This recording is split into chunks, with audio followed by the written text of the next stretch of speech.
গোপালগঞ্জ নামে এক গ্রামে পাশাপাশি ছিল দুই সবজিওয়ালার দোকান। একজনের নাম রামু আর একজনের নাম গোপাল। রামু হাসি খুশি মিষ্টি কথা বলে ক্রেতাকে খুশি করে দিত, তাই রামুর দোকানে প্রতিদিন লাইন পড়তো। আর গোপাল ছিল হিংসুটে, রাগী আর চতুরতার নামেই বোকা, তাই তার দোকানে তেমন খরিদ্দার হতো না। একদিন না, আর সহ্য হচ্ছে না। অনেক দিন ধরেই দেখছি, কিন্তু এবার এই রামুকে শিক্ষা দিতেই হবে। সব ক্রেতারা ওর কাছে যায় কেন?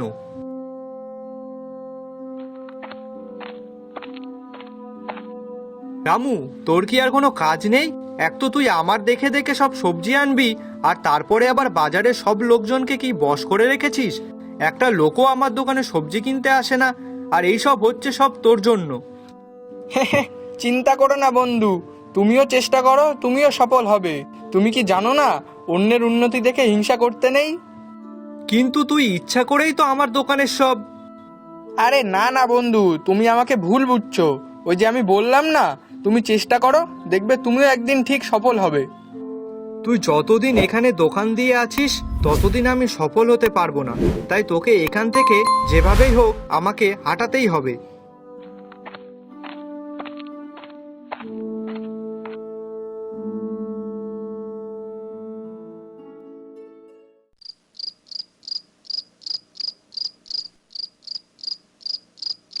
কি গো, কি হয়েছে?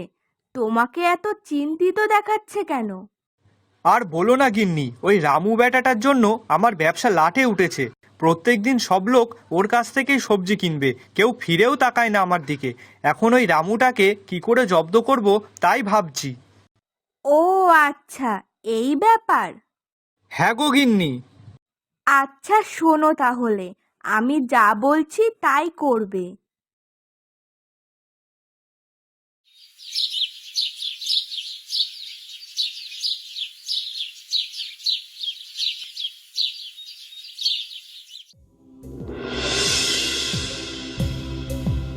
এই এই, ওই দেখ, গোপালের দোকানে সবজি 50% ছাড়। চল চল, শিগগিরই ওখানেই চল। হ্যাঁ হ্যাঁ, চলো সবাই।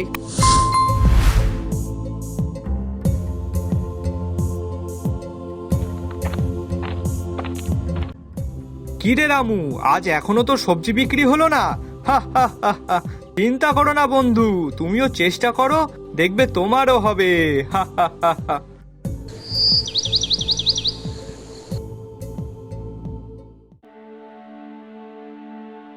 ছি দাদা, আপনি সবজি 50% ছাড় দিয়ে পচা সবজি বিক্রি করছেন? এটা কিন্তু আপনার করা ঠিক হয়নি। হ্যাঁ হ্যাঁ, একদমই ঠিক হয়নি। ইস, যা মনে হচ্ছে তাতে গোপালের কপালে আজ বিরাট দুঃখ আছে। হা হা হা।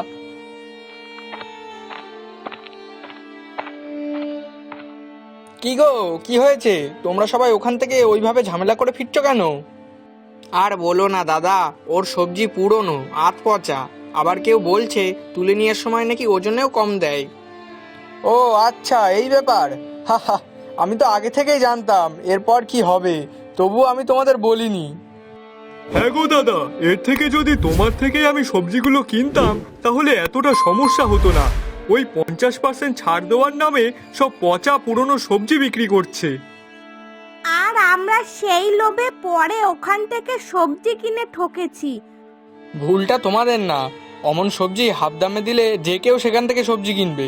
কিন্তু তোমাদের একবার বোঝা উচিত ছিল যে এত কম দামে যখন সবজি দিচ্ছে তাহলে নিশ্চয়ই কোনো ভেজাল মেশানো আছে।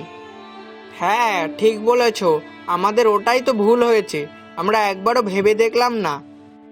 আচ্ছা ছাড়ো ছাড়ো, যা হওয়ার তা হয়ে গেছে। এখন বলো তো দেখি, তোমরা কে কি নেবে?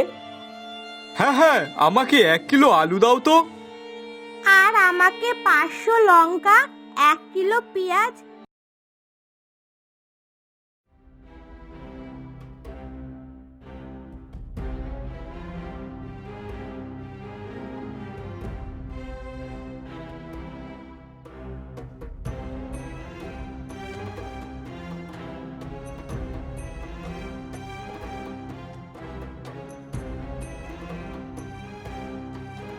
তুই তো আজ ছাড় দিসনি, তবুও সবাই তোর কাছে কেন?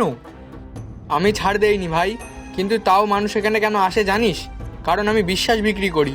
মানুষ এখানে আসে শুধু সবজি কিনতে নয়, নিশ্চিন্তে কিনতে। ওই জন্যেই ছাড় না দিয়েও লোক আমার কাছেই আসে।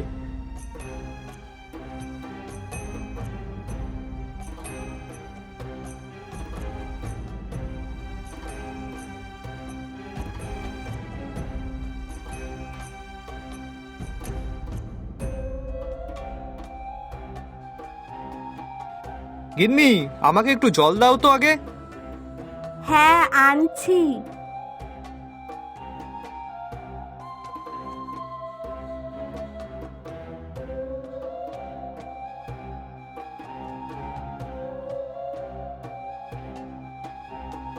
কি গো, কি হয়েছে?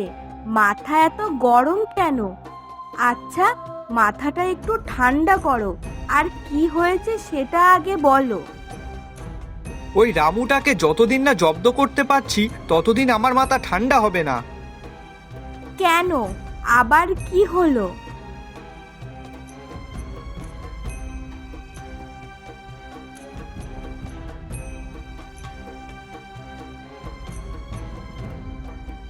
আচ্ছা শোনো তাহলে, লোক তোমার দোকানের পচা সবজির জন্য আসছে না, তাই তো? তাহলে তুমিও এক কাজ করো পরের দিন।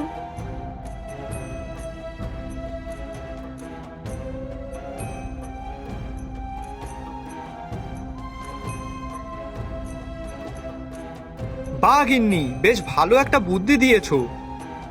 হ্যাঁ, তাহলে আর কি, ঠিক সময় বুঝে তুমি কাজটা সেরে ফেলবে। হ্যাঁ হ্যাঁ, অবশ্যই।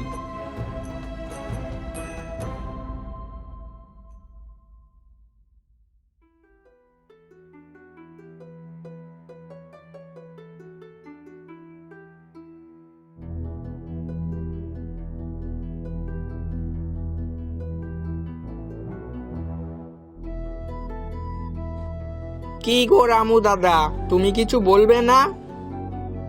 না গো, আমি মুখে কিছু বলবো না, আমি কাজে করে দেখাবো। আচ্ছা তুমি একটু সরে দাঁড়াও তো।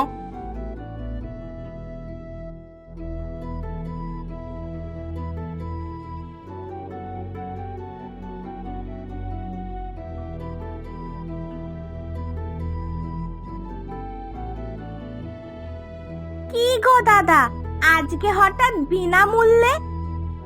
হ্যাঁ, আজ টমেটোগুলো একটু পচা আছে তো, তাই বিনামূল্যেই। সে কি, তাহলে তুমি পচা টমেটো বিক্রি বা করছো কেন?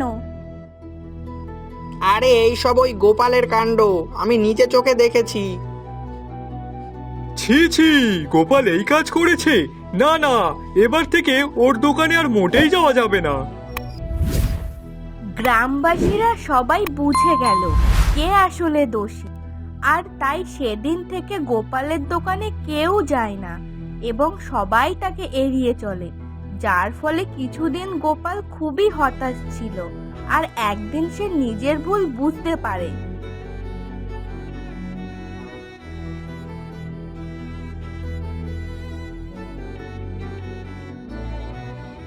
আমার হিংসা আর ফন্দি এইসবের কারণে আজ গ্রামের সব মানুষ আমার দোকান এড়াচ্ছে। না, এইভাবে আর চলা যায় না। আমার সত্যিই এমন কাজ করা উচিত হয়নি। আমি সত্যিই ভুল করেছি। রামুর মতো বুদ্ধি আর সততা আমার নেই। এখন কি করা যায়? না না, আমি আজই রামুর কাছে গিয়ে ক্ষমা চাইবো।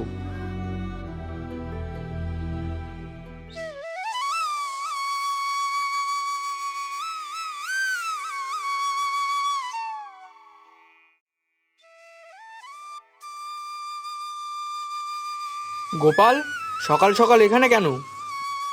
রামু ভাই, আমি ভুল করেছি। আমি হিংসা করেছি, ফন্দি বানিয়েছি। আজ বুঝতে পারছি শুধু সবজি বিক্রি করলেই হয় না, সাথে বিশ্বাসও অর্জন করতে হয়। দয়া করে তুই আমাকে ক্ষমা করে দে। গোপাল, ক্ষমা সবসময় করা যায়, কিন্তু মানুষ প্রতারিত করলে তার বিশ্বাস হারায়, আর বিশ্বাস পুনঃপ্রতিষ্ঠা করা খুব কঠিন। তবে হ্যাঁ, তুই চাইলে সব ক্রেতাদের মন আবার জয় করতে পারিস। তার জন্য আমি একটা ছোট টিপসও দিতে পারি। কি টিপস বল? তবে শোন, প্রথমে তুই তোর পচা টমেটোর ফন্দি বন্ধ কর, গ্রাহকদের সাথে সদয় হ, মজার কথা বল, কিন্তু কখনো কাউকে ঠকাস না। আর দিন শেষে নিজেকে প্রশ্ন কর, আমি কি আজকে কাউর ভালো করেছি নাকি কাউকে ঠকালাম? ঠিক বলেছিস রামু, আমি আজ থেকেই এটা চেষ্টা করব। এরপর গোপাল দোকান খোলার নতুন নিয়ম তৈরি করলো। সব সবজি তাজা রাখবে, সবার সাথে ভদ্রতা করবে, আর বিশেষ করে রামুর কাছ থেকে বুদ্ধি শিখবে। আর দুদিনের মধ্যেই গোপালের দোকানেও মানুষ আসতে শুরু করলো। কিন্তু এবার তারা শুধু সবজি কেনার জন্য নয়, গোপালের হাসি আর ভালো আচরণ দেখেও আসতো। হিংসা আর ফন্দি যে কখনো স্থায়ী হয় না, তা তোমাকে দেখেই বোঝা যায় গোপাল। ঠিক বলেছো, সত্যি বুদ্ধি আর সততা সবসময় জয়ী হয়। দেখলেই বোঝা যায় যে মানুষ বুদ্ধি দিয়ে শিখতে চায়, সে নিজের ব্যবসা ও জীবন উন্নতি করে। গোপাল, সত্যি তুই ঠিক পথে এগোচ্ছিস। আর সেই দিন থেকে রামু আর গোপাল শুধু সদরই সবজিওয়ালা নয়, গ্রামে বুদ্ধি আর সদয়তার প্রতীক হয়ে গেল। বন্ধুরা, তাহলে আমরা আজকের গল্প থেকে শিখলাম বুদ্ধি আর সততা এই দুইয়ে মেলে সাফল্য। হিংসা শুধু দোকান নয়, মানুষকেও পচিয়ে ফেলে।